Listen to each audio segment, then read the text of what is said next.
समोर जनसेवा पॅनलचे उमेदवार श्री सावंत साहेब आहेत। तर सावंत साहेब, काय सांगाल? प्रचाराची रणधुमाळी या ठिकाणी चालू आहे।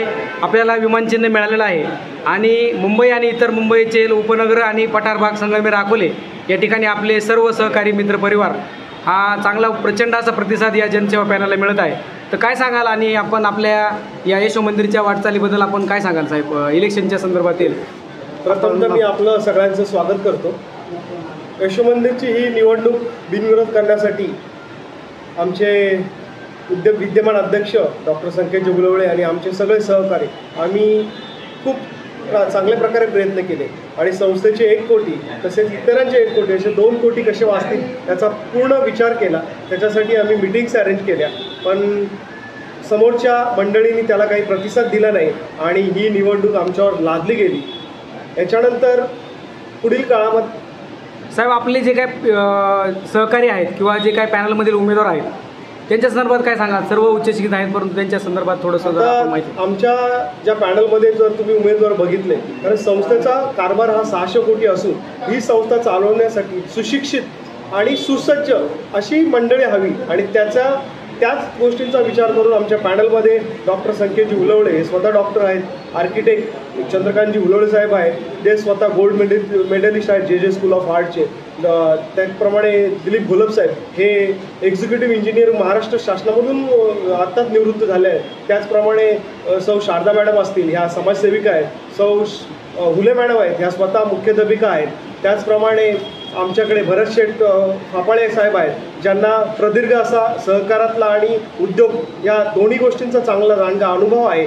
त्याचप्रमाणे मी स्वतः सुरेश सावंत, माझ्याकडे मागील 30 वर्षांचा बहुराष्ट्रीय कंपन्यांचा अनुभव आहे। मागच्या 2.5 वर्षामध्ये मी वाईस चेअरमन म्हणून इथे काम केलं आणि त्या मागच्या 2.5 वर्षाच्या काळामध्ये डॉक्टर संकेतजी उलवळे आमचे चेअरमन तसेच मी आमचे सगळे सहकारी या आम्ही जोडगोळींनी आणि आमच्या सहकाऱ्यांच्या सहकाऱ्यांनी मागील 2.5 वर्षात आम्ही संमिश्र व्यवसाय जवळजवळ 70 ते 100 कोटीपर्यंत वाढवलेला आहे। त्याचप्रमाणे स्वनिधीमध्ये 100% वाढ केली। आम्ही मागच्या आर्थिक वर्षामध्ये सभासदांना 10% डिव्हिडंड दिला, कर्मचाऱ्यांना 9%, न भूतो न भविष्यती असा मागच्या 10-15 वर्षात थोडंच मिळाला नव्हता। त्याचप्रमाणे पगारवाढ ही विक्रमी अशी पगारवाढ केली आणि पुढील काळात देखील आमच्याकडनं संस्थेमध्ये नवीन गोष्टी आम्हाला ज्या आत्मसात करायच्या आहेत, त्यामध्ये मोबाईल ॲप असेल, गाव तिथे शाखा ही मोबाईल टॅप बँकिंग प्रकार हा आणायचा आहे।